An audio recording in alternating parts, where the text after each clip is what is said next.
The bullet tore through the helicopter's fuel line 3 seconds before the RPG hit. Carissa Bennett saw the warning light flash red, heard the pilot scream, "Brace!" and then the world exploded into fire and spinning metal. The Black Hawk tumbled from the sky like a broken toy, slamming into the mountainside with a force that should have killed everyone inside. It almost did. When Carissa came to, she was alone. 6 bodies around her, all dead. Her left arm was shattered, bone jutting through skin. Her leg was twisted wrong, blood everywhere. And through the shattered windscreen, she could see enemy fighters already moving toward the crash site, weapons ready. She had maybe 2 minutes before they reached her. 2 minutes to decide. Stay with the dead and join them, or crawl into the forest with compound fractures and try to survive alone in hostile territory with no extraction plan. Carissa chose to fight. For 18 hours, she evaded enemy patrols, treated her own wounds with one working hand, and kept moving, despite injuries that should have left her immobile. She killed 3 enemy fighters who got too close. She survived on rainwater and willpower, and when she finally made radio contact, her transmission was intercepted by a Marine Recon team 30 kilometers away. The radio crackled. "Vanguard 2-3, this is Reaper 1-6, we're coming to get you." Their commander immediately countermanded the order. "Reaper 1-6, you are not authorized for rescue operations. Complete your primary mission and return to base." Staff Sergeant Mike Hendricks looked at his team. 4 Marines who'd just heard an American operator bleeding out in enemy territory, abandoned by command because the risk assessment didn't work out on paper. Hendricks switched off the command frequency and keyed his radio to Carissa. "Vanguard 2-3, sit tight. We'll be there in 2 hours, and when we arrive, you better be ready to move because we're fighting our way out together." What happened next became the kind of story that gets told in hushed tones, about a wounded medic who refused to die, about Marines who disobeyed orders to save a life, and about a running gun battle through enemy territory that proved some people are worth risking everything for. Before I show you exactly how 5 Marines and 1 wounded operator shot their way through an entire enemy battalion, drop a comment telling us where in the world you're watching from and hit subscribe. Because this story will remind you that real warriors never leave anyone behind, even when everyone says it's impossible. Now, let's get into it. 18 hours. Earlier, the helicopter went down hard. 1 second, Carissa Bennett was checking her M4 carbine in the troop compartment of a Black Hawk flying nap of the earth through a mountain valley. The next, an RPG streaked out of nowhere, and the world became chaos. The explosion, the violent spin, the screaming of engines tearing themselves apart, bodies thrown against bulkheads, equipment becoming projectiles, the brief weightless moment before gravity reasserted itself with brutal, devastating finality. Then impact. Metal shrieking as the helicopter hit the mountainside and tumbled. Carissa's head slammed against something hard. Everything went black. She came to with her ears ringing and blood in her mouth. The helicopter was on its side, smoke pouring from the engine compartment. Through shattered windows, she could see tree branches and gray sky. The smell of aviation fuel and burning electronics filled her nostrils, mixing with the copper tang of blood. Her left arm was pinned under debris, part of the bulkhead that had torn free during the crash. When she tried to move it, white-hot pain exploded through her nervous system, making her vision blur and her stomach heave. Looking down, she saw bone jutting through torn flesh. Compound fracture. Bad. Her right leg was twisted at an angle that sent alarm bells through her medic training. Not broken, she could still feel her toes, but badly damaged. Torn ligaments, maybe worse. But she was conscious, she was breathing, and that meant she had work to do. "Sound off," she managed, her voice coming out as a croak. She cleared her throat, tasted copper, and tried again louder. "Anyone conscious? Sound off." Silence, the kind that's worse than screaming. Carissa forced herself to assess with clinical detachment, despite the panic threatening to overwhelm her. She was a combat medic specialist, part of a quick reaction force being inserted to evacuate wounded from a fire base under attack. The crash had scattered equipment throughout the troop compartment, but her aid bag was still strapped to her vest. She checked her team methodically, knowing what she'd find but needing to confirm. The pilot and co-pilot were obviously dead, their seats crushed by impact with a boulder during the crash. The crew chief was slumped in his gunner's position, neck bent at an impossible angle. Sergeant Marcus Webb, her team leader, was partially ejected through torn fuselage. No pulse. Specialist Danny Ortega was pinned under equipment, eyes open but unseeing. Private First Class Sarah Chen's body was still strapped in, blood pooling beneath her seat. Carissa was alone. 6 people on this helicopter, and she was the only survivor. She heard voices outside, distant at first, then growing closer. Not English. The local dialect she'd been briefed about. Enemy forces were already moving on the crash site, drawn by the pillar of smoke rising like a beacon. With her right hand, the one that still worked, she reached for her aid bag and pulled out a tourniquet. Her left arm was bleeding steadily from the compound fracture. Not arterial, but enough to kill her within an hour if she didn't stop it. She applied the tourniquet above the injury, cinching it tight with her teeth and working hand. The pain spiked to levels that made black spots dance in her vision, but the bleeding slowed to a manageable seep. The voices were getting louder. She could hear boots crunching on debris, people calling to each other as they surrounded the crash site. Carissa made her decision. She couldn't defend this position. The helicopter was a death trap. She needed to move. Using her good arm and working leg, she hauled herself toward the torn fuselage. She grabbed Webb's M4, a fully automatic rifle with a mostly full magazine, and pulled 2 spare mags from his vest. She took his radio, his water, his sidearm.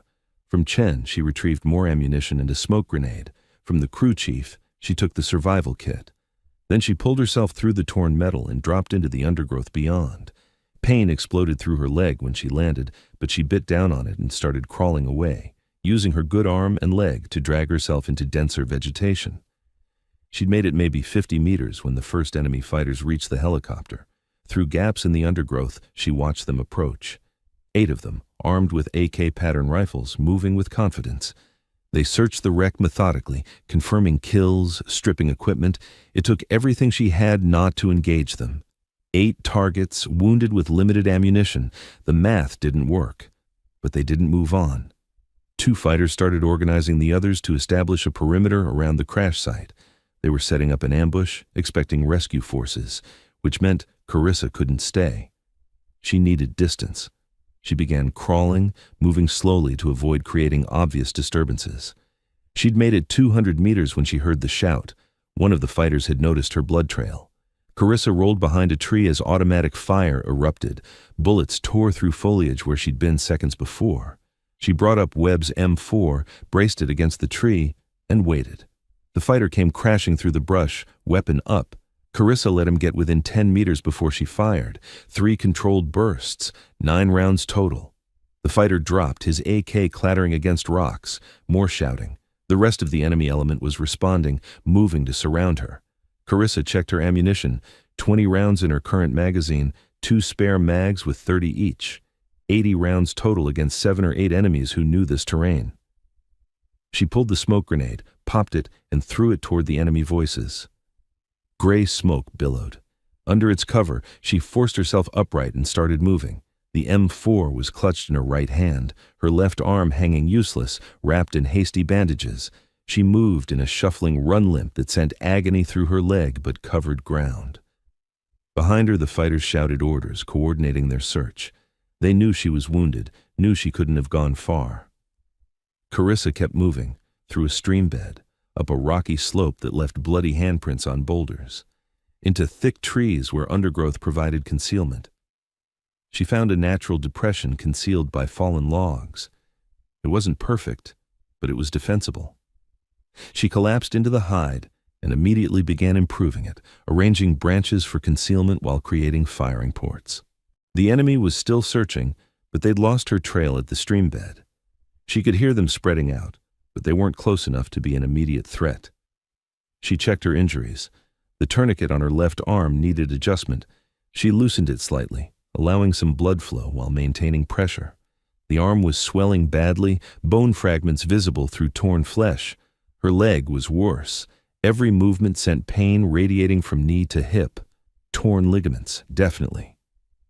She splinted it using branches and paracord, immobilizing the joint. Equipment check, Webb's M4 with 80 rounds. His Beretta M9 with 15 rounds plus one chambered, one smoke grenade. Her aid bag with limited supplies, 2 bottles of water, a survival kit, not much, but enough. The sun was setting. Carissa pulled out the radio and conducted a systems check. It had survived. She extended the antenna and switched to the emergency frequency. But she didn't transmit. Not yet. Enemy forces could triangulate radio signals. She settled in to wait for darkness, conserving energy, listening to the enemy search pattern. Night fell. The fighters set up camp near the crash site, posting sentries. Carissa counted at least 12 now. Reinforcements had arrived. She waited until 0200 hours when human vigilance is lowest, then keyed her radio. Any station, this is Vanguard 2-3. I am wounded and immobile in grid November Kilo 7426, requesting immediate extraction. Over. Static answered. Then, Vanguard 2-3, this is Reaper 1-6, authenticate Hotel Victor 3-7. Someone had heard her. Authentication confirmed. Hotel Victor 3-7, Reaper 1-6, I've been alone for 18 hours. My team is KIA. I'm hit in the leg and left arm. I have limited ammunition and enemy forces are closing on my position. The response came. Vanguard 2-3, we're coming to get you. Hold your position and stay off the radio unless absolutely necessary. We'll be there in 2 hours. 2 hours. Carissa checked her watch. 2:15 hours. If they could reach her by 4:15, they'd still have darkness. For the first time since the crash, Carissa Bennett had hope. Staff Sergeant Mike Hendricks moved through the darkness like a predator. Behind him, his 4-man recon team matched his pace. Corporal Jake Morrison on point, Lance Corporal Tommy Diaz covering their 6, and Navy Corpsman Ray Valdez in the middle. They'd covered 12 kilometers in 90 minutes, moving fast through terrain that could hide threats in every shadow. Reaper 1-6, this is Overwatch, the radio crackled. Be advised, we cannot authorize extraction at your current location. Recommend you complete primary mission and RTB.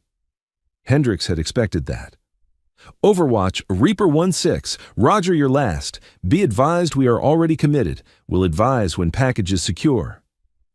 Reaper 1-6, you are not authorized. Hendricks switched frequencies, cutting off the transmission. He'd deal with consequences later.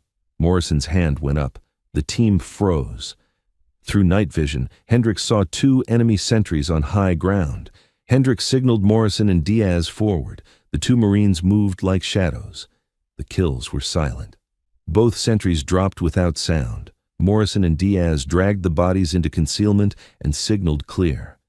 At 0345 hours, they reached the coordinates. The crash site was visible 300 meters east, surrounded by a dozen enemy fighters. But Carissa's position was separate, hidden in terrain providing natural concealment. Hendricks keyed his radio. Vanguard 2-3, Reaper 1-6 is at Rally Point Alpha. Pop green for positive ID.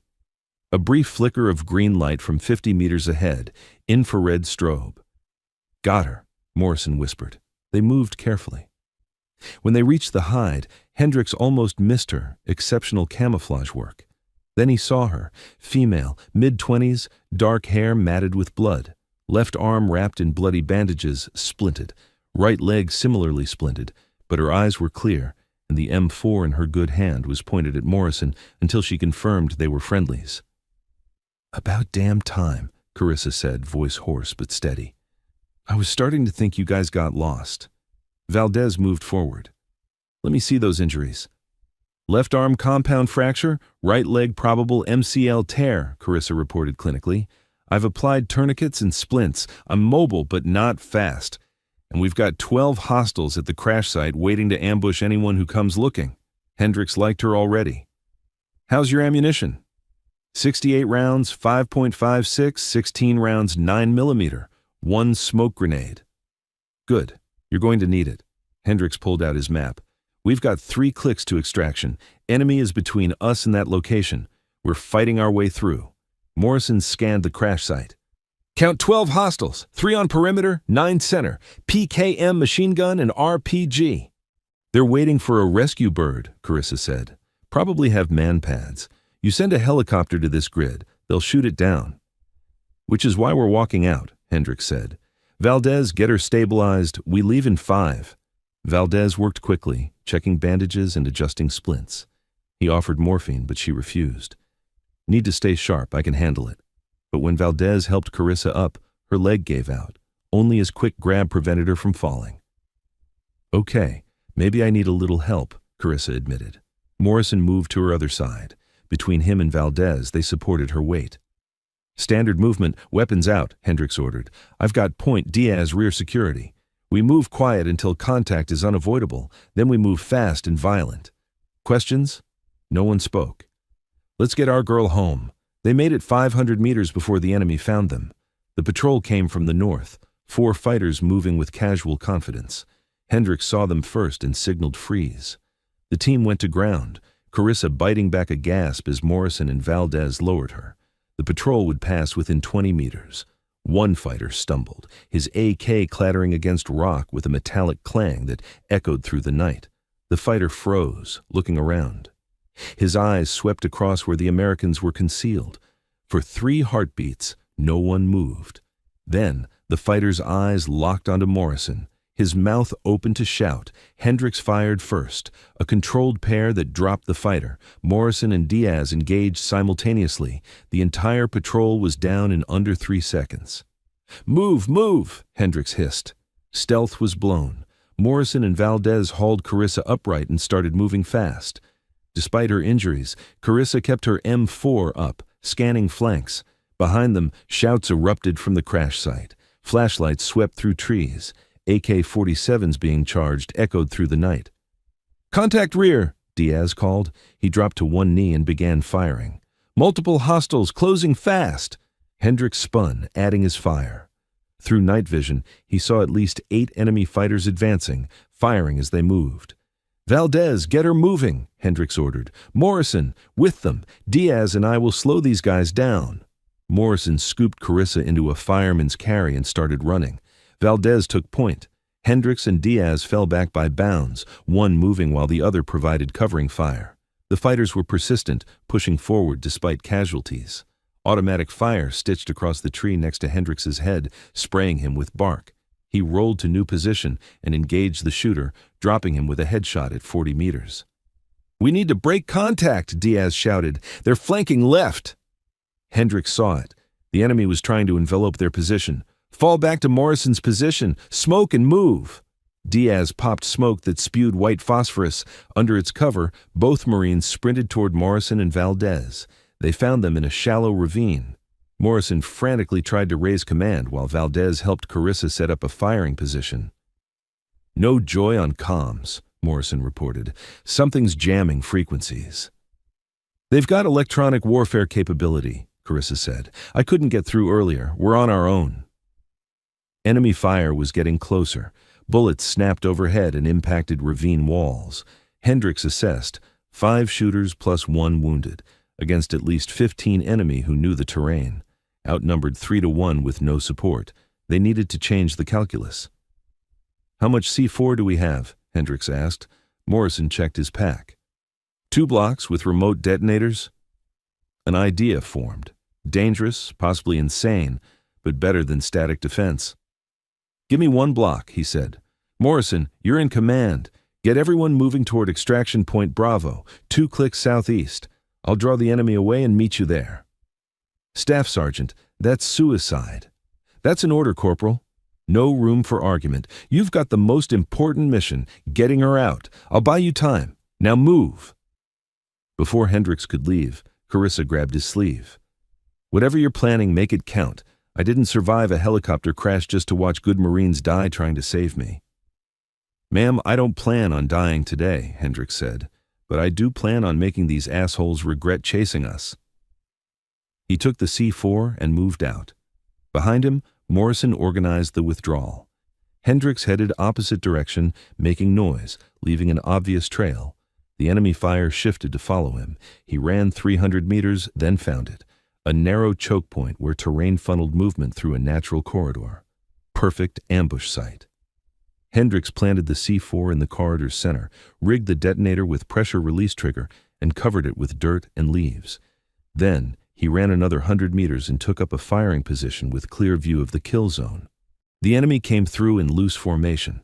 Hendricks counted 12, more than he'd hoped, which meant Morrison's team would have fewer pursuers. He let them enter the kill zone, waiting until maximum number were within blast radius. Then, he fired into the detonator. The explosion was massive. A roiling ball of orange fire turned night into day for 3 seconds. The blast wave washed over Hendricks's position 100 meters away. Trees flattened. The sound rolled across the valley like thunder. When smoke cleared, 8 fighters were down, scattered across the kill zone. The remaining 4 were disoriented and scattered. He didn't wait. He ran, using chaos to put distance between himself and pursuit, heading southeast toward extraction. Behind him, the enemy began to regroup. They were angry now. Hendricks planned to exploit their mistakes. Morrison's team made better time without Hendricks drawing fire, but Carissa was still slowing them. Despite her toughness, injuries and blood loss were taking toll. She stumbled every few steps. "Contact front!" Diaz suddenly shouted. 3 enemy fighters had appeared ahead, a flanking element. Morrison and Valdez dropped Carissa into cover and engaged. The range was close, less than 30 meters. Carissa, even wounded, brought her M4 up and engaged the leftmost fighter. Her shots were clean despite being fired one-handed, dropping the target. The other 2 went down under Morrison and Valdez's fire. The engagement lasted less than 5 seconds. "We need to keep moving," Morrison said. But when he turned, Carissa was losing consciousness. The brief firefight had spiked her heart rate, and blood was seeping through bandages. "She's going into shock," Valdez said, checking her pulse. "We need to stop and stabilize her, or she's not making it." "We stop here, we die here," Morrison countered. "She stops here, she dies here," Valdez shot back. That's when they heard the distinctive crack of suppressed rifle in the distance. Hendricks was still fighting, still buying time. "Set up defensive perimeter," Morrison decided. "Valdez, you've got 5 minutes. Diaz, watch our 6. I'll cover approach." Valdez pulled out medical supplies and went to work, adjusting tourniquet, administering IV fluids to combat shock, injecting antibiotics. Morrison and Diaz scanned darkness through night vision, weapons ready. Distant gunfire continued, single shots from Hendricks, answered by multiple AK-47s. Running gun battle, constantly moving. "He's outnumbered at least 10-1, Diaz observed. "He'll keep it up as long as we need him to," Morrison said with certainty. "That's who he is." Carissa's eyes fluttered open as IV fluids took effect.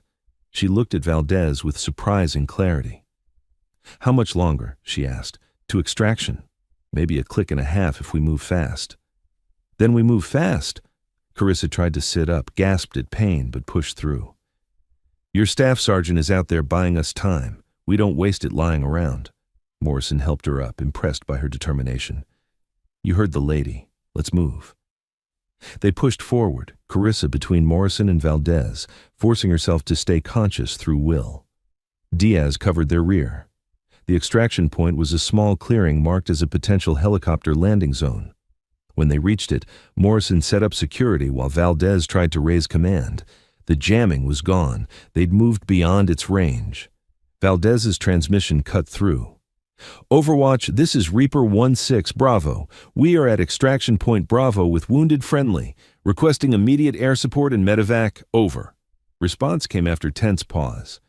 "Reaper 1-6 Bravo, Overwatch. Confirm you have Vanguard 2-3? "Affirmative. She's wounded but stable. We also have 1 Marine separated, engaging enemy forces, approximately 1 click northwest." Another pause. "Understood. Fast movers are inbound your location. ETA 12 minutes. Medevac is 15 minutes behind them. Can you hold?" Morrison looked at his team. 3 Marines, 1 wounded operator, low on ammunition, with unknown number of enemy in darkness. "We'll hold," he said into the radio. "Tell them to hurry." The 12 minutes felt like hours. Morrison positioned his team in a defensive circle around Carissa, who despite her injuries kept her M4 ready with her good hand. Every shadow could be an enemy. Every sound could be an attack beginning. "Movement, 2 o'clock, Diaz whispered, his weapon tracking toward the tree line. Morrison swung his rifle to cover the same sector. Through his night vision, he saw figures moving through the trees, not trying to be stealthy. They were searching, calling to each other. "Hold fire unless they spot us," Morrison ordered quietly. "We don't want to give away our position if we don't have to."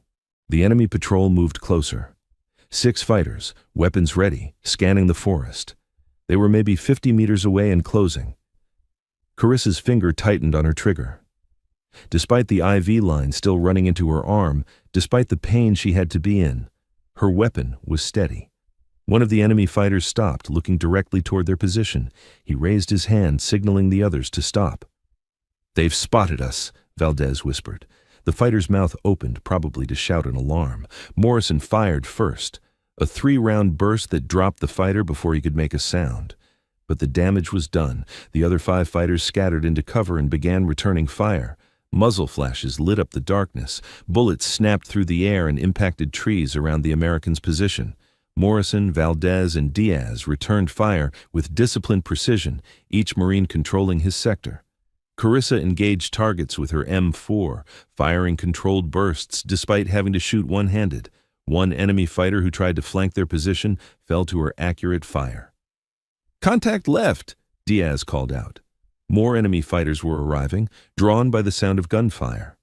What had been 6 enemies was now 10, then 12. "We're getting surrounded," Valdez shouted over the increasing volume of fire. Morrison knew they couldn't hold this position much longer. They were outnumbered, low on ammunition, and the enemy was coordinating a deliberate assault on their perimeter. Then he heard it, the beautiful sound of jet engines. "Heads down," Morrison shouted. "Fast movers inbound." The F-18 Super Hornets came in low and fast, their targeting systems having already marked enemy positions based on Morrison's GPS beacon. The 20mm cannons opened up with devastating precision, walking across the enemy positions in the tree line. The sound was deafening, rapid thunder that lasted several seconds and turned the forest into a killing field. When the jets pulled up and circled, the enemy fire had ceased completely. The fighters who'd been closing in on the American position were gone, eliminated by modern air power. "Dagger 1-1, Reaper 1-6, Bravo," Morrison transmitted. "Good hits. Area is clear. You just saved our lives." "Our pleasure, Reaper. Your ride is 2 minutes out. Recommend you pop smoke for the helo." Morrison pulled a smoke grenade and threw it into the clearing. Purple smoke billowed up, marking the landing zone for the incoming medevac. Hendricks was down to his last magazine when he heard the jets overhead. He popped his infrared strobe, marking his position. "Reaper 1-6, this is Dagger 1-1, a voice crackled. "We see your strobe, marking enemy positions now." "Dagger 1-1. Be advised, friendlies are 1 click southeast at Extraction Point Bravo. Everything northwest is hostile. Danger close." "Copy that, Reaper. Keep your head down." The jets made their run. Hendricks pressed himself into the ground as 20mm cannon fire tore through the forest with surgical precision. The cannon fire lasted 3 seconds, but felt eternal. When the jets pulled up, the forest was silent. No return fire, no movement. The enemy element pursuing Hendricks was erased. "Dagger 1-1, Reaper 1-6, good hits, area is clear." "Roger, Reaper, medevac is at your rally point, better move." Hendricks sprinted toward extraction, covering the click in what felt like record time despite exhaustion. When he burst into the clearing, Morrison had his rifle trained on the approach, then relaxed when he identified Hendricks. "Good to see you, Staff Sergeant," Morrison said with relief. "Good to be seen, Corporal." Hendricks moved to where Carissa sat against a tree, Valdez monitoring her vitals. "How's our patient?" "Still alive," Carissa said with weak smile. "Thanks to your team." "Thanks to you not giving up," Hendricks corrected. "You kept fighting when most would have quit. That's what got you through." The sound of helicopter rotors cut through night. A Black Hawk appeared over tree line, descending rapidly. Door gunners scanned the perimeter while medical personnel prepared to receive casualties. Morrison and Valdez carried Carissa to the bird and handed her up to flight medics. She looked back at the Marines who'd risked everything. "Thank you," she said, barely audible over rotors. "I owe you my life." "You don't owe us anything," Hendricks shouted back. "You're one of us. We don't leave our people behind." The helicopter lifted off, banking hard as it climbed away. Hendricks watched it disappear into darkness, carrying Carissa Bennett toward safety. A second helicopter landed moments later to extract the Recon team. As they climbed aboard, Morrison looked at Hendricks. "Think we'll get in trouble for disobeying orders?" Hendricks grinned. "Absolutely. But it was worth it." 2 weeks later, Carissa Bennett sat in a hospital bed at Landstuhl Regional Medical Center in Germany, her left arm in a cast from hand to shoulder, her right leg elevated and wrapped. The compound fracture had required extensive surgery with pins and plates. The ligament damage meant months of physical therapy. But she was alive. The door opened and Staff Sergeant Mike Hendricks walked in, followed by his recon team. All 5 Marines were in dress uniforms. "We heard you were awake," Hendricks said. "Thought we'd check in." "I heard you guys got in serious trouble for coming after me," Carissa replied. "How bad?" Morrison grinned. "Let's just say we've been voluntold for some extra duty. But the CO also put us in for commendations, so it evens out." "You shouldn't have risked it," Carissa said, but her voice held no conviction. "Going after one wounded medic when you had a primary mission." "You're not just one wounded medic," Valdez interrupted firmly. "You're a combat medic who survived a helicopter crash, treated your own injuries under fire, evaded enemy forces for 18 hours while wounded, and still provided covering fire during extraction. That makes you worth saving." "Besides," Diaz added, "what kind of Marines would we be if we left someone behind just because it was tactically inconvenient?" Hendricks stepped forward and set something on her bedside table, a unit coin from the Marine Recon Battalion. "The team took a vote," he said. "We want you to have this. You might not be a Marine, but you've got the heart of one. And if you ever need anything at all, you know where to find us." Carissa picked up the coin with her good hand, feeling the weight of it. "Thank you," she said quietly. "For everything." "Thank you," Hendricks replied. "For not giving up. For staying in the fight. For reminding us why we do what we do."